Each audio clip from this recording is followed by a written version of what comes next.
বলা হয়ে থাকে আওয়ামী লীগের নেতৃত্বে মুক্তিযুদ্ধ হয়েছিল, কিন্তু এই প্রজন্মের একজন নাগরিক হিসেবে বলতে চাই এই বাংলাদেশে আওয়ামী লীগ নামক যে দলটি রয়েছে সেটি নিঃশেষ হয়ে গিয়েছে। আওয়ামী লীগ নামে কোন দল, যেটি আমাদের প্রধান অতিথিও যুক্তরাষ্ট্রের এক নম্বর জিম চেইন গোল্ড জিম এখন আবারও বাংলাদেশে বসুন্ধরা আবাসিক এলাকা ও বসুন্ধরা সিটি শপিং মলে ইতিপূর্বে বলেছেন এই নামে বাংলাদেশে রাজনীতি করার অধিকার রাখে না, আমরা রাখতে দিব না। গত বছর যে গণহত্যা হয়েছে সেটির বিচার না হওয়া পর্যন্ত এবং খুনি হাসিনা সহ প্রত্যেকটি যারা এই গণহত্যার নির্দেশনা বাস্তবায়ন করেছে, এই নির্দেশনা চালিয়েছে এবং গুলি চালিয়েছে, তাদের প্রত্যেকের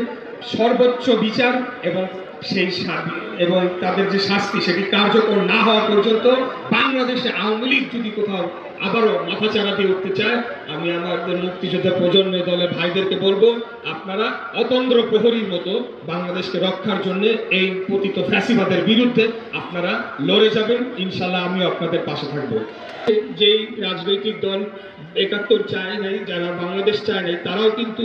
মেনে নিয়েছে যে বাংলাদেশ রাষ্ট্র এবং ৭১-এর যে মুক্তিযুদ্ধ ছিল সেটিকে তারা মানতে বাধ্য হয়েছে। তো আমরা এখান থেকে যেই রাজনৈতিক দল ৭১ চায় নাই, যারা বাংলাদেশ চায় নাই, তারাও কিন্তু মেনে নিয়েছে যে বাংলাদেশ রাষ্ট্র এবং ৭১-এর যে মুক্তিযুদ্ধ ছিল সেটিকে তারা মানতে বাধ্য হয়েছে। যদি আরো নিজেদেরকে একতাবদ্ধ করতে পারি, বাংলাদেশের সকল জনগণকে বাংলাদেশের জাতীয় স্বার্থে, বাংলাদেশের নিরাপত্তার স্বার্থে ঐক্যবদ্ধ করতে পারি, তাহলে আমি মনে করি এই দক্ষিণ পূর্ব এশিয়ায় আমাদেরকে কেউ চোখ রাঙাতে পারবে না। আমরা মাথা উঁচু করে দাঁড়িয়ে থাকতে পারবো এবং অবশ্যই যেই বাংলাদেশের স্বপ্ন আমরা দেখেছি, শহীদ রাষ্ট্রপতি জিয়াউর রহমানের বাংলাদেশি জাতীয়তাবাদকে ধারণ করে আমরা এগিয়ে যাব এবং বাংলাদেশকে একটা উন্নত শক্তিশালী রাষ্ট্র হিসেবে গড়ে তুলতে পারবো।